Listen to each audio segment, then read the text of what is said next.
Hello, നമുക്ക് ഇന്ന് ചക്ക വേവിക്കുന്നത് എങ്ങനെയാണെന്ന് നോക്കിയാലോ.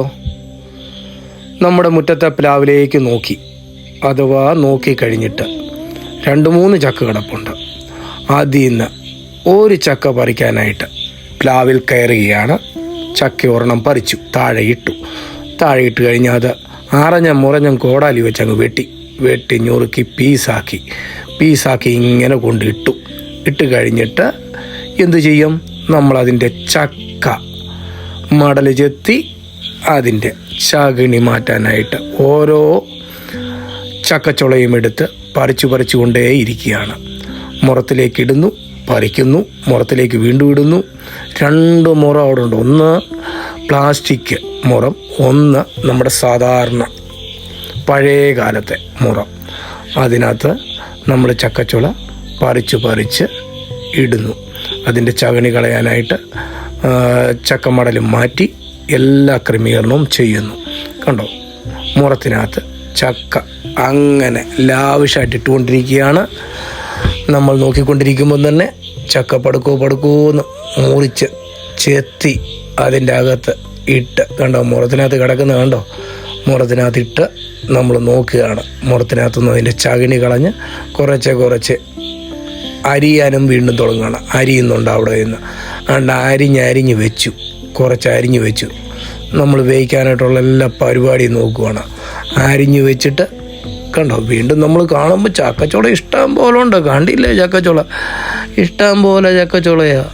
അതിനകത്തുനിന്ന് നമ്മൾ വീണ്ടും അരിഞ്ഞ് നോക്കി ചക്കൂര് മാറ്റിയിട്ടു, ചകിടി മാറ്റിയിട്ടു, പാട മാറ്റിയിട്ടു, ചക്കച്ചുളയെടുത്ത് വീണ്ടും നമ്മൾ അരിഞ്ഞ് ഒരു പാത്രത്തിനകത്തെടുത്ത് അതിനകത്ത് കൈയിട്ട് പൊക്കി നോക്കുന്നു. കണ്ടില്ലേ, അരിഞ്ഞത് എങ്ങനെ ഉണ്ടെന്ന് നോക്കുക. അരിഞ്ഞത് നോക്കി അരിച്ച് അവൻ വീണ്ടും അത് ചരുവൊന്ന് നിറച്ചു, ചക്കച്ചുള നിറച്ച് കുലുക്കി അടുപ്പിലോട്ട് കൊണ്ടുവെക്കാനായിട്ട് പോവുകയാണ്. അടുപ്പിൽ തീ കത്തിച്ചിട്ട് എന്തോ ചെയ്തു, നമ്മൾ നോക്കാം.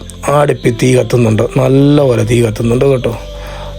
അത് കഴിഞ്ഞ് അതിനകത്ത് കരിയാപ്പിലയും കൂടി ഇട്ട് അതിനകത്ത് 1 കപ്പ് വെള്ളവും ഒഴിച്ച് അടുപ്പിലോട്ട് വെക്കാൻ തുടങ്ങുകയാണ്. കരിയാപ്പില ഇട്ടു, ചക്കച്ചുള അരിഞ്ഞതിട്ടു, അത് കഴിഞ്ഞ് വെള്ളവും ഒഴിച്ച് അടുപ്പിലോട്ട് വെച്ച് കണ്ടില്ലേ, അങ്ങോട്ട് റെഡിയാക്കി അങ്ങോട്ട് നല്ലപോലെ തീ കൊടുത്ത് നല്ല കൂട്ടപ്പനായിട്ട് അങ്ങോട്ട് വെച്ചു. അപ്പോഴത്തേന് ഇനി അരപ്പിനുള്ള പരിപാടി.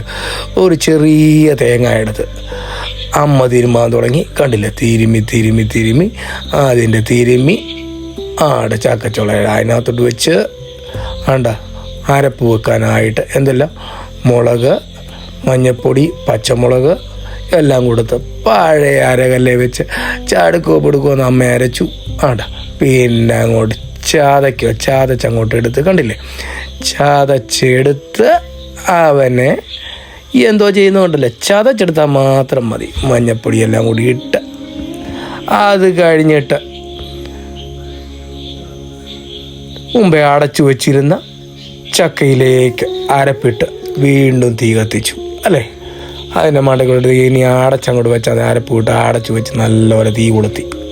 തീ അടിപൊളിയായിട്ട് കത്തുന്നുണ്ട്. നല്ലപോലെ തീ കത്തിച്ച് കണ്ടില്ലേ, ചക്ക വെന്ത് ഇളക്കുന്നുണ്ടല്ലേ. അവനൊന്നും ഇളക്കാൻ അറിയത്തില്ല, കണ്ടില്ലേ, അവൻ ചുമ്മാ വായി നോക്കി നടക്കുക, കണ്ടില്ലേ, ചുമ്മാ കാണിക്കുക, മര്യാദയില്ലാത്ത ഇളക്കുന്നേ.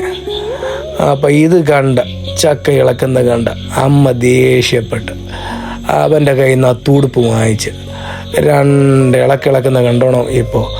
എന്നാലേ ചക്ക കുഴഞ്ഞു വരത്തുള്ളൂ. നോക്കിയേ, ചക്ക നല്ല അടിപൊളിയായിട്ട് കുഴയ്ക്കാനായിട്ട് അമ്മ ഇപ്പോൾ ശ്രദ്ധിക്കണം. വാങ്ങിച്ചു കണ്ടോ. ആരഞ്ഞങ്ങോട്ട് ഇളക്കുക, കണ്ടില്ലേ, ആവി പോകുന്ന ചക്കയുടെ നല്ല ശരിക്ക കണ്ടോ. ഇളക്കി ചുമ്മാ കിഴയും പിടിച്ചുകൊണ്ടിരുന്നിട്ട് കാര്യമൊന്നുമില്ല. നല്ല ശരിക്ക് ഇളക്കി ഒരു പരുവാക്കി. കണ്ടോ, ചക്ക വേവിച്ചത് കണ്ടോ. ഇങ്ങനെയാണ് ചക്ക വേവിക്കുന്നത്. ഇത് എവിടെയെങ്കിലും കണ്ടിട്ടുണ്ടോ? ഇങ്ങനെ തൂടുപ്പ് വെച്ച് ഇളക്കുന്ന കണ്ടിട്ടുണ്ടോ? മിച്ചിക്കകത്തിട്ട് അടിച്ചായിരിക്കും കാണിക്കുന്നത് അല്ലേ. ഇത് കണ്ടോ, തൂടുപ്പ് വെച്ച് അടിച്ച് നല്ല ശരിക്ക് ഇളക്കി പരുവം പോലെ ഗോൾ പോസ്റ്റിൽ പോകത്തക്ക രീതിയിൽ കണ്ടില്ലേ, അടിച്ച് അവനെ ചതച്ച് റെഡിയാക്കി ചക്ക പുഴുക്ക് അല്ലേ, പലരും പലത് പറയും അല്ലേ. ചക്ക വേവിക്കുന്നു, ചക്ക പുഴുക്ക്. നമ്മുടെ ചക്ക വേവിക്കുന്നത് റെഡിയായി, ചക്കപ്പുഴുക്ക് അല്ലെങ്കിൽ റെഡിയായി. ഇങ്ങനെയാണ് ചക്ക വേവിക്കുന്നത്. എങ്ങനെയാണ്? അപ്പോൾ നമ്മുടെ ചക്ക വേവിച്ച് ഇളക്കിക്കഴിഞ്ഞു. ഇതാണ് നമ്മുടെ ചക്ക വേവിച്ച കലം.